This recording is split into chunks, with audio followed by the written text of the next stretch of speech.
Okay, I want to make a video where I talk about buying and selling your RC cars, in particular vintage RC cars.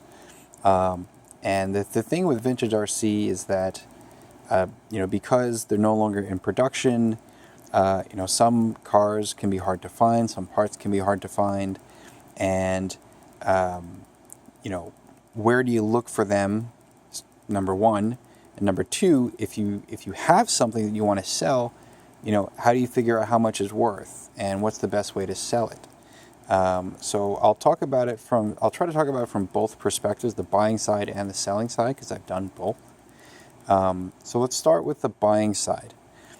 In the past, arguably, it was a little easier to buy a broad range of vintage RC cars. Now, part of that's because in the past, they were, let's say 10 years ago, 2011, that was closer to the end of production for some of these cars than today, 2021.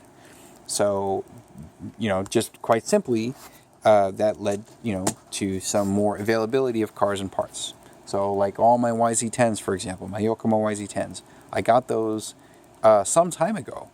And I got in at just the right time that, enough of them would show up. And yes, they were expensive, but I could also, find parts and everything. And I was able to build a library of cars and parts over time at a, let's say, not too unreasonable price, because there were more places to get things from and the timing was right.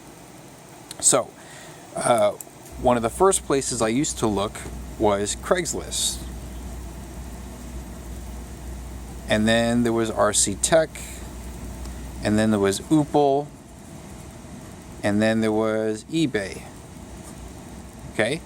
And most recently, Facebook, right? There are various vintage RC groups on Facebook where there's a lot of buying, selling, and trading. Now, as far as I've observed, Craigslist and RC Tech are basically no longer relevant for buying and selling your vintage RC cars. Oople occasionally has some stuff. Primarily, the people on Oople are usually based in the UK. So if you're okay with paying UK prices and paying for international shipping to the United States, if you're from the United States, then, it's not too bad. But a lot of the guys on Oople are also on Facebook. So most of the time, if you want to buy something that's vintage RC, is most likely either going to be through eBay or Facebook. Now on Facebook, there are a whole bunch of groups. There's groups specific to vintage RC10s. There's groups specific to vintage Kyoshos or vintage Yokomos or vintage Schumachers or vintage whatever. There's even generic vintage groups like Old School RC, where they do buy, sell, trade on there as well. So, just find those groups and just, browse through what's there for sale. Or you can just make a post, say, hey, I'm looking for XYZ. Does anyone have something for sale? So you do that, and then you go on eBay, and you just look on eBay, and you just keep, like basically literally every single day, just looking for stuff on eBay. And over time, you sort of get a feel for, generally what you can expect to find and how much it'll cost. Now, the cost part, as a buyer, can be tricky, especially if it's your first time. You say to yourself, oh, I have an RC10, I'd really like to get an RC10T, and I want a four-wheel drive. Oh, maybe I'd really like to get, let's say a Yokomo YZ10. And you look around, and due to your inexperience, you find that, okay, there's a guy that wants to sell me a Yokomo, and he wants to charge me $1,500 for it. Is that a fair price? Well, what some people might do is post a question on these Facebook groups saying, hey, I can get a Yokomo for $1,500. Is that a fair price? And what kinds of answers are you going to get? You're going to get one of two kinds of answers. You're going to get an answer either from the buyer or the seller. So people who typically buy and collect, the answer they will give you could be along the lines of that price being overpriced, because the buyers are always looking for a bargain, and there are certain collectors out there who I won't name, but who will always try to sort of lowball the sellers on a price. So they might come in and say, "Oh, that $1,500, that's ridiculous. You shouldn't pay that much." And then there are people who are predominantly sellers who will say, "Well, that's a fair price, or it's worth what you're willing to pay for it. So, if you want to pay $1,500, go pay $1,500. The truth really is somewhere in the middle. Okay, so I try not to seek other people's opinions on how much something is worth, because each person, depending on whether they're mostly a buyer or mostly a seller, they're going to have their own incentive that drives the valuation that they're giving you. Okay, so be very wary of taking someone else's opinion on how much something is worth. Your best bet for figuring out how much something is worth, whether you're buying or selling, is to first start with eBay and look at sold listings. So say it's a YZ10. Type in Yokomo YZ10 or YZ10 or vintage Yokomo or some kind of search term, and then look for sold listings and then group them by price. And then what you do, if you're lucky, you'll get several search returns in your query, and maybe you'll get 3 or 4 cars that sold recently. Take a close look at each and every one of them and see, okay, these are familiar in their model year, and these are familiar in their model year, and then between these and these, maybe between these two they're in different condition, or maybe one has more aftermarket parts, and then between these two it could be something similar. Okay, maybe this one has more aftermarket parts, or it's better in condition. And this is just like buying a house where you're comping the house. Oh, this house has a jacuzzi, but this house has a pool. And so you try to gauge the difference in value based on the puts and takes for each house. Same thing for RC cars. So go through the sold listings. Number 1, check eBay sold listings. And if you can find any, and usually you can if it's not too esoteric, try to get a sense of what things have actually sold for. Don't look for completed listings, because the completed listing doesn't tell you what it's sold for. Not necessarily. So through that, you'll get some idea of what the value of the car is. Now, this isn't perfect either, because the sold listings that are stored on eBay, I don't know how long they're stored for, but clearly they don't go back several years. So you don't have that much of a database to go off of for how much the price of that car has changed over time, or maybe even fluctuated throughout the years. Maybe you're at a high point, maybe you're at a low point, you don't know. So the only information you have to go off really is the sold listings, unless other people are willing to volunteer how much they paid for their stuff. Okay, so that's where it gets a little tricky, because people tend to try to be secretive about what they paid for it, because maybe they got a good deal, and then when they try to sell their stuff, they want to get a nice markup on their car, so they're not going to tell you what good deal they got it for. So this is part of the game if you're trying to collect vintage RC cars. Okay, so that's the thing if you're buying. And what other tips and tricks can I give you as a buyer? Well, sometimes let's see. Well, there are a few things. So we can talk about auctions and building trust. I'll start with building trust. So, as you may or may not know, part of my vintage YZ10 collection has a new in-box Yokomo 93 Works. I actually got that from Craigslist some number of years ago. And I saw a Craigslist listing, and I live in New York. This guy was in Hawaii, and his contact information was there, and I sent him a note. I said, "Hey, are you willing to ship to New York?" And he was a little cautious because the stuff he had was valuable, and I was willing and able to offer him the money up front to say, "All right, look, I'll send you the money, and then you could send me the car." And then we worked out a deal where he actually had 2 Yokomos. We would do that deal with the cheaper one first. And, all right, I'll send you the money, send me the car. After the car shows up, then we'll do the deal on the 93 Works new in box one. Okay. And so if you put the right foot forward to show them that you're interested and you're serious and you're willing to, be more than fair with spending money, then you can build trust with the seller. Okay, so This is kind of less of an issue now because Craigslist isn't really relevant anymore for buying RC. But maybe it's a little relevant on Facebook, maybe. But like on eBay, it's almost completely anonymous. You just buy stuff and the person ships it. Now, the thing is with eBay, a lot of stuff comes up on auctions.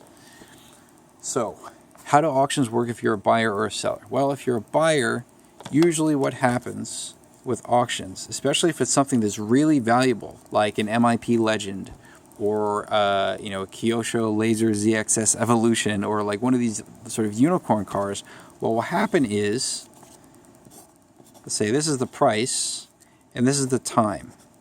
And let's say the auction ends here and you're here. And this gap is, let's call it 7 days. All right?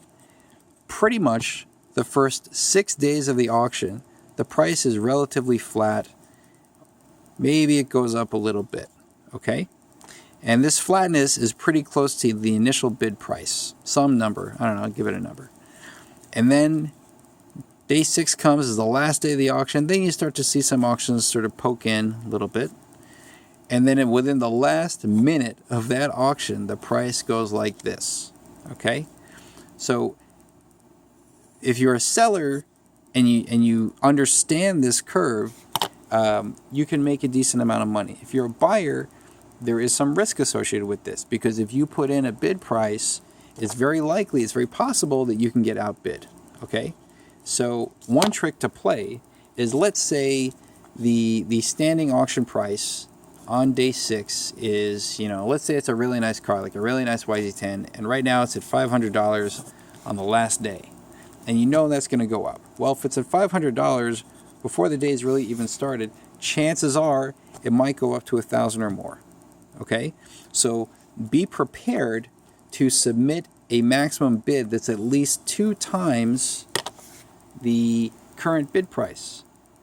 And, be prepared to have that kind of money on hand. So if you want to win the auction, basically you have to submit a maximum bid price that is way outside of what you expect a reasonable person to bid. So that way, no matter what happens, you're going to win the auction. The only problem is, now you got to pay. But if you want to guarantee that you'll win an auction, you can do that. And I've done that a few times. If you're a seller, one of the mistakes that I see sellers make is, well, there are several mistakes they make. When it comes to auctions, what they'll do is they'll put the car up for auction, and then they'll put they'll have a starting bid price. Okay? Now, to a first order, there's nothing wrong with a starting bid price. But when that starting bid price is really high, then that tells you that the seller is expecting you to pay at least that much. Okay, fine. And then another thing they'll do is they'll put a reserve on the bid price. A reserve means if the auction ends below the reserve price, they don't have to sell it to you, right? They could just restart the auction and do another cycle. What I've noticed happen, even though in principle there's nothing like necessarily wrong with doing that, generally those auctions get fewer bids. Okay? If you want to get the most bids on an auction, and I know it's very difficult for a seller to take this kind of risk, but if you have a no reserve auction with essentially zero starting bid price, this invites bidders. Because now you're going to start a real bidding war that's going to skyrocket toward the end. The reserve auctions and the ones that have a very high starting bid price, especially the ones with a very high starting bid price, they usually don't invite as many bidders. And so you're not as likely to get a bidding war at the end that will maximize your profit if you're trying to sell an RC car. Okay? So sometimes you have to act against your natural instincts to set up the auction so that it's like there's no reserve and there's no initial bid. Now, what I usually do when I sell my own RC cars, I don't do auctions. Mostly because the cars that I have for sale aren't necessarily like the rarest kind. Those are the ones I want to collect. But I have a general idea of what I expect them to be worth, and I'll just put in a fixed price and it's, you know, kind of negotiable. And then I just set it to a buy it now price, and that's it. But if you're doing an auction, you have to understand how auctions work, okay? And there's kind of a psychology game here with what the buyer perceives when you put that initial bid price on the auction, and when you put, you know, when you can see on the listing that there's a reserve in there and it says reserve not met. It's like, oh, okay, how much does this guy really want for this freaking thing? And then it's the auction, is the bid price goes up and up and up and up. You see reserve not met, reserve not met. It's still not met. Man, this guy's getting pretty greedy. And so that disincentivizes you from bidding, because you might not even meet the reserve price. And maybe, you know, you also realize that you're kind of dealing with a guy who is only in it for the money. So it's a bit of a poker game there. Let's see, what else do I want to say about this? Okay, so that's kind of the auction piece. The other piece is, if we go more on the Facebook side, this is actually a discussion that's been going on lately in a couple of Facebook groups where, you know, occasionally you'll have sellers who are, really, they're just rip-off artists. Like, they'll take something that, you know, like, say this, for example. This is a Kyosho RB5. I'm working on sort of rebuilding it. You know, if this were in, like, really good condition, you could probably sell it for, I don't know, $200-300, maybe a bit more. Like a new in box RB5, maybe $400 or so, right? So anything that's not new in box, probably less than that. So let's say I took this and I put it on a Facebook group and I said $1,200 and it's yours. Obviously, that's way overpriced. And what some people on Facebook will say is they're sick and tired of people ridiculing for sale posts for being overpriced. And there's this whole argument about whether or not, you know, we should be laughing at people who are clearly rip-off artists, or we should be laughing at the guy who can't afford to pay that ridiculous price, and whether we should all just like shut up and sit back and, you know, not interfere with someone's for sale post. I have my own views on this. I personally think that if you're a vigilant member of the vintage community, it behooves you to at least call out the rip-off artist. You know, that's not to say that as a buyer you're not willing to spend good money on something. I spent good money on a lot of my stuff. But it's pretty obvious when something is a total rip-off, and I think it should be called out personally. But, you know, some groups are trying to, like, clamp down on that kind of behavior, because once you open that door, then you're basically opening the door for people to criticize any for sale post as being a ripoff. And that's where it becomes kind of a gray area. How do you decide whether something's a ripoff? Really, that comes from just having a lot of experience. And a lot of people don't have that kind of experience. So that makes it kind of tricky. So I understand where they're coming from. I get it.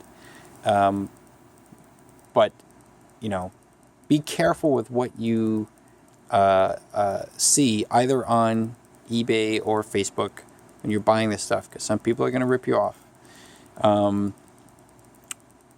Okay, there's probably some other stuff here too that I could talk about regarding buying. So, like, for instance, some people, you know, when I buy, I almost always use PayPal, and I'll do like friends and family. I want to give the person the benefit of the doubt that they're, you know, selling something in good faith, or that they're buying something in good faith. So I'm comfortable using friends and family, but apparently, like, that, supposedly that doesn't have the kinds of protections that like a typical sort of PayPal transaction would have. That comes with a fee associated with that. But, you know, for me personally, it's fine. I don't really care. Let's see, what else? What else? That's kind of it. The big one is, you know, having an understanding of the market that you're looking in. And again, going back to the eBay sold listings, if you're trying to sell something and you see a big range of what the sold listings are for your particular car, try to look into the actual details, right? So say you have a vintage RC10 that you're selling, and the low range for sold listings is like $75, and the high range is like $650. Well, clearly there's something different here. The condition is different. The parts are different. You know, maybe you know the more expensive one came with more stuff, more spare parts or whatever, right? Try to contextualize the price. So that way, when you compare that to what you have and what you're selling, you can get a better sense of what it's roughly worth. Okay? All right. I don't want to ramble too much, but I guess that's too late.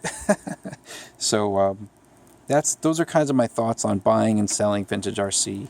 And you know, please, if you have anything else to add, you know, feel free to do so in the comments. And thanks for watching.